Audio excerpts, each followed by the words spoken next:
রান্নাঘরে মার প্রেমিক? কি?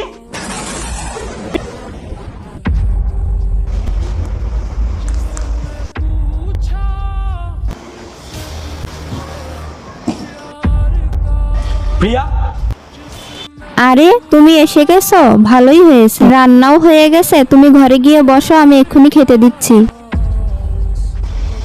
প্রিয়া, আমি না কেমন একটা গ্যাসের গন্ধ পাচ্ছি, একটু সরো তো, আমি একটু চেক করবো। আরে দাঁড়াও, আমি তো কখন থেকে রান্না করছি, আমার নাকে তো গন্ধ আসছে না। না, আমি এক্ষুনি চেক করবো। আর তুমি এই সামান্য একটা ব্যাপার নিয়ে এতটা সিন ক্রিয়েট করছো কেন? সরো দেখি। আগে যাও, ফ্রেশ হয়ে এসো। তুমি বাইরে থেকে আসছো আর এই নোংরা হাতে রান্নাঘরে ঢুকবে নাকি?